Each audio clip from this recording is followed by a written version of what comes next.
नमस्कार, स्वागत है आपका और आप देख रहे हैं अपना YouTube चैनल रीमेक एडुपाथ।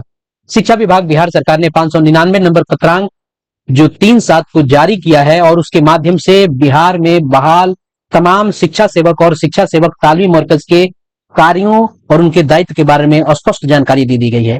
तो इस वीडियो में हम इस निमित्त बात करेंगे और आप तक वो जानकारी पहुंचाएंगे। इस वीडियो में हम जानेंगे कि शिक्षा सेवक तालीमी मरकज के कार्य और दायित्व क्या क्या है, उन्हें कौन कौन से कार्य करने हैं। इस वीडियो में जानेंगे कि उनकी ड्यूटी कब से शुरू होगी, कब खत्म होगी, शिक्षा सेवक कितने देर विद्यालय में रहेंगे।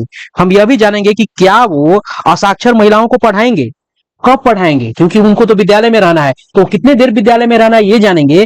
और उनको असाक्षर महिलाओं को पढ़ाना है और कब तक पढ़ाना है। हम यहाँ यह भी जानेंगे इस वीडियो के माध्यम से क्या वो सिर्फ दलित और महादलित और मुस्लिम अल्पसंख्यक बच्चों के लिए ही जिम्मेदार है कि सभी बच्चों के विद्यालय लाने के लिए जिम्मेदार है। इन सारी बातों की स्पष्ट जानकारी इस वीडियो के माध्यम से हम आपको देने जा रहे हैं। क्या शिक्षा सेवक और शिक्षा सेवक तालमी मरकज का विद्यालय में चल रहे मध्याह्न भोजन योजना में भी कोई सहयोग करने की बात है? क्या उनको सहयोग करना है, यह जानेंगे। किस स्थिति में उनको विद्यालय में रहना है, क्या वो विद्यालय में पूरा दिन रहने के लिए लायबल है, कितना देर विद्यालय में रहना है भी तो हम जानते हैं। क्या उनको पूरे दिन विद्यालय में रखा जा सकता है, क्या है इससे निमित्त नियम, वो कौन कौन सी कक्षा को बढ़ा सकते हैं, इसके अलावा कुछ अन्य कार्य जो उनको करने हैं इस वीडियो के माध्यम से हम आपको बताने जा रहे हैं। तो यह जो आपके सामने जो दिख रहा है पत्र है, ये अपर सचिव सह निदेशक जन शिक्षा के द्वारा जारी किया गया है और सभी जिला शिक्षा पदाधिकारियों और सभी जिला कार्यक्रम पदाधिकारी को ये पत्र लिखा गया है और जिला कार्यक्रम पदाधिकारी साक्षरता को ये किया गया है, क्योंकि तालमी मरकज और शिक्षा सेवक के जो देख रेख करने वाले आपको पदाधिकारी हैं वो जिला कार्यक्रम पदाधिकारी साक्षरता है और इसी के डोमेन में वो आते हैं। विषय में क्या है, विषय में अगर देखा जाए तो विषय में है आपको शिक्षा सेवक तालमी मरकज के लिए चिन्हित कार्यों का पूर्ण निष्पादन सुनिश्चित कराने के संबंध में। अब उनके कौन कौन से कार्य हम यहाँ एक एक करके शब्द आपको बताएंगे। ये वीडियो बहुत इंपॉर्टेंट है। एक यह वीडियो आपने देख लिया, किसी भी वीडियो को तालमी मरकज से संबंध में देखने की जरूरत नहीं है।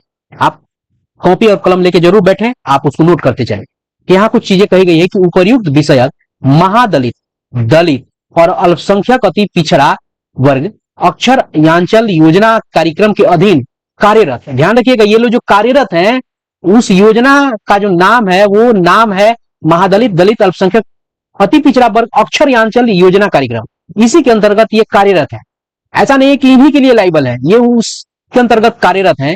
मतलब अधीन कार्यरत शिक्षा सेवक और शिक्षा सेवक तालमी मरकज के कार्य एवं दायित्व का विवरण विभागीय मार्गदर्शिका एवं निर्णय के आलोक में निम्नवत है। पहला क्या है, महादलित, दलित, अल्पसंख्यक अति पिछड़ा वर्ग में साक्षरता, शिक्षा और सामाजिक सुधार के लिए शिक्षा सेवक एक सामाजिक कार्यकर्ता के रूप में कार्य करता है। ये उसको एक सामाजिक कार्यकर्ता के रूप में उसको कार्य करना है। महादलित, दलित और अल्पसंख्यक अति पिछड़ा वर्ग के जो बच्चे हैं उनके लिए, उस वर्ग के लिए, यहां बच्चों की भी बात हो सकती है और यहां बात हो सकती है उनकी महिलाओं के लिए भी, उनके लिए एक सामाजिक कार्यकर्ता के रूप में यह है।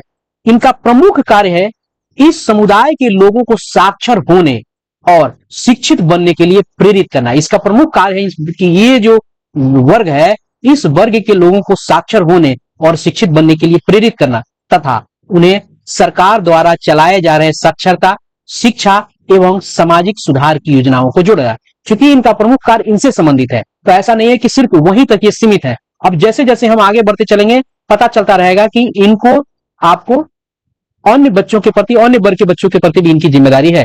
दूसरा क्या है, दूसरा है शिक्षा सेवक और शिक्षा सेवक तालमी मरकज निर्धारित टोले, यानी जो उनको टोला निर्धारित है उसके 6 से 14 आयु वर्ग के बच्चों, यहां नहीं लिखा गया किस वर्ग के, यानी जितने भी बच्चे हैं 6 से लेकर 14 वर्ष के आयु वर्ग के बच्चे हैं, बच्चों को विद्यालय से जोड़ना, उनकी उपस्थिति 75% या उससे अधिक बनाए रखने के लिए एवं छीजन कम करने के लिए कार्य करना है। इनको यह देखना है कि 6 से 14 वर्ष के जो बच्चे हैं वो विद्यालय आए, उनकी उपस्थिति 75% से कम नहीं हो, 75% से ऊपर रहे, उसके लिए इनको काम करना है। छीजन की स्थिति नहीं बने, उनके लिए काम करना है। तीसरा का क्या है, टोले के बच्चों को जमा कर प्रारंभिक तैयारी कराकर, यानी सुबह से इनकी ड्यूटी शुरू होती है, यानी सभी बच्चों को जमा कर उनको जो सवेरे की जो प्रारंभिक तैयारी है वो तैयारी कराकर प्रतिदिन एक साथ विद्यालय ले जाएंगे। ये सारे गांव के बच्चों को तैयारी करवा के और एक साथ सारे बच्चों को विद्यालय लेके जाएंगे, यानी इनकी ड्यूटी शुरू होती है सुबह से। विद्यालय प्रधान से संपर्क कर सबों के नामांकन सीखने की व्यवस्था विद्यालय में कराएंगे। उसके बाद ये इनकी ड्यूटी होगी कि सभी बच्चों का नामांकन और उनके सीखने की पढ़ाने की व्यवस्था विद्यालय में हो। ये आप हेडमास्टर से वो संपर्क करके इन सब चीजों को सुनिश्चित करेंगे। सवेरे से ड्यूटी शुरू हो रही है, बच्चों को तैयार करवाएंगे घर घर घूम घूम के कि सब तैयार हो, चलो इनको उनको पढ़ाना भी है, वो आगे बात बताएंगे कब पढ़ाना है।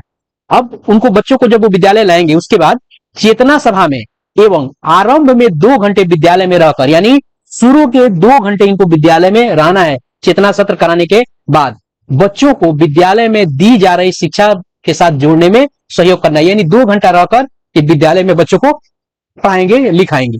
आगे है उपर्युक्त कार्य के लिए। अब देखिए ऊपर जो कार्य है उसके लिए सर्वे द्वारा बच्चों की बाल पंजी एवं असाक्षर वयस्क महिलाओं माताओं की पंजी तैयार करना इनको है। किसका तैयार करना है? जो सर्वे के द्वारा बच्चों की बाल पंजी, असाक्षर महिला जो है और माता है उनकी पंजी तैयार करना, विद्यालय में नामांकन कराना, बच्चों को टोला से एक साथ विद्यालय पहुंचाना, कक्षा में बच्चे मुख्य धारा के साथ हों और सीखने के लिए तैयार हों, इसके लिए कार्य करना।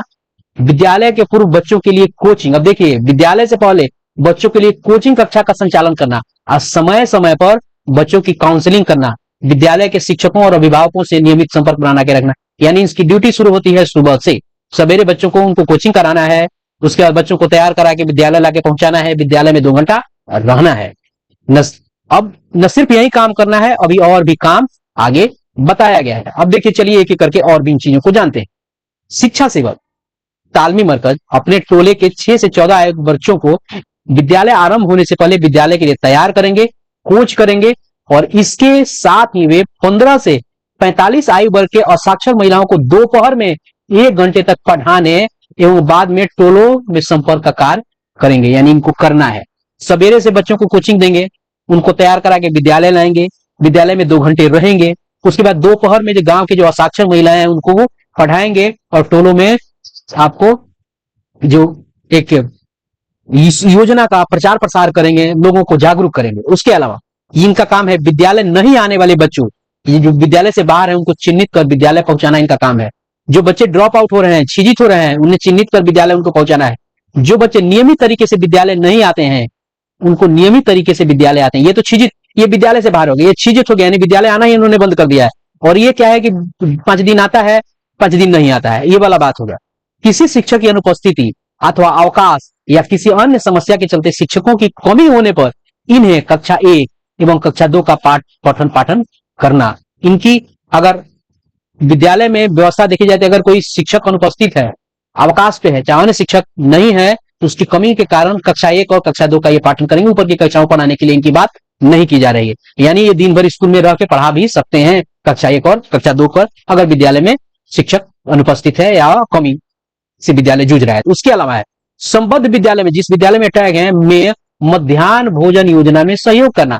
अब यहाँ बड़ी बात है, 2 घंटा तो रहना ही है, उसके बाद बच्चे जब खाना वाना खा लेंगे तो अब इनको बाहर जाके दोपहर फिर देहात में पढ़ाना है बच्चों को। किसको? जो असाक्षर महिला है वहां पढ़ाना है।